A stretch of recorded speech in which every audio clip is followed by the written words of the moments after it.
नमस्ते दोस्तों, मेरा नाम है डॉक्टर शिनागी और आज हम बात करने वाले हैं फॉक्सनट जिसको मखाना बोलते हैं।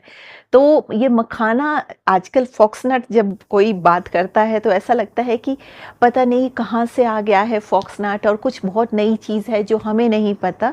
बट आयुर्वेद में फॉक्सनट जिसको कि मखाना कहा जाता है उसका वर्णन है और मखाना हमारे घर में कितना कॉमनली यूज़ होता है, इसी को फॉक्सनट कहते हैं।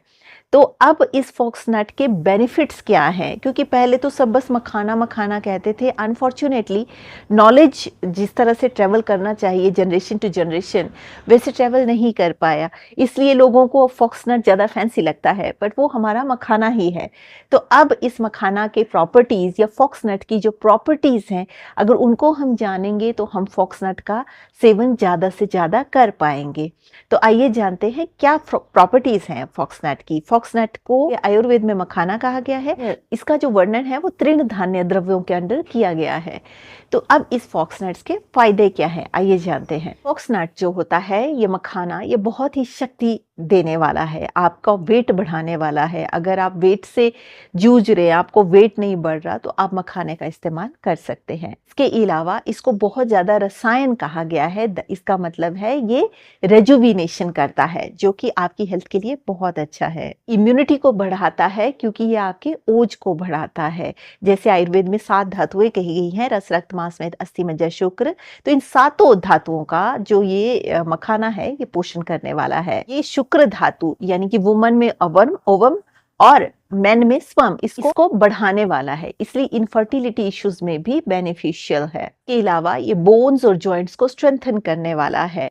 ये उसकी हेल्थ को बेहतर करता है। रिच सोर्स ऑफ कैल्शियम भी है। इसके अलावा अगर आप कोई ब्लीडिंग डिसऑर्डर्स हैं, जैसे आपको कोई एसिडिटी है या बहुत ज़्यादा पीरियड्स आते हैं या और भी किसी तरह का ब्लीडिंग डिसऑर्डर है, जैसे नाक से एपिस्टेक्सिस, नक्सीर जिसको बोलते हैं वो आता है, तो इन सब डिजीजेज में भी मखाना का सेवन किया जा सकता है।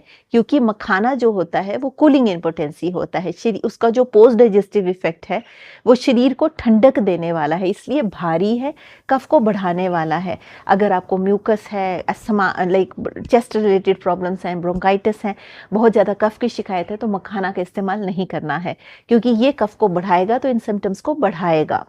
पर अब अगर किसी को मखाने की बहुत ज़रूरत है, इतने और बेनिफिट्स है इसके, पर चेस्ट की प्रॉब्लम है, तो कैसे खाएं मखाने को? तो थोड़ा सा मखाना आप गुड़ और सेसमे सीड्स के साथ, तिल के बीजों के साथ उसको रोस्ट करके उसको खाया जा सकता है। गुड़ को पिघाल के उसमें सेसमे सीड्स को, रोस्ट किए हुए सेसमे सीड्स डाल के उसमें मखाना डाल के ऐसे अगर आप खाएंगे तो वो एक बैलेंस्ड टॉनिक बन जाएगा, तो आपके कफ को नहीं बढ़ाएगा। क्योंकि गुड़ और सेसमे सीड्स दोनों हॉट इम्पोटेंसी होते हैं और जो मखाना है वो कूलिंग इम्पोटेंसी है, तो वो एक दूसरे को बैलेंस कर देते हैं। इसके अलावा ये आपकी स्लीप को भी बढ़ाता है, माइंड को सपोर्ट करता है, मतलब माइंड को रिलैक्स करता है। स्लीप अच्छी आएगी तो आपका जो माइंड है वो अच्छा चलेगा। इसके अलावा ये रिच इन एंटीऑक्सीडेंट्स है, तो आपकी बॉडी में किसी भी तरह का इन्फ्लेमेशन है तो उसको कम करता है। इसके अलावा अगर आपको बर्निंग सेंसेशन की तकलीफ है तब भी आप मखाना का इस्तेमाल कर सकते हैं, बट एक्सेस में न खाएं। लिमिटेड से इतने से मखाने आप खा सकते हैं। एक्सेस तो हर चीज आयुर्वेद में बुरी बताई गई है। अगर आपको बहुत ज्यादा थकावट रहती है, एसिडिटी रहती है, तब भी आप मखाने का इस्तेमाल कर सकते हैं,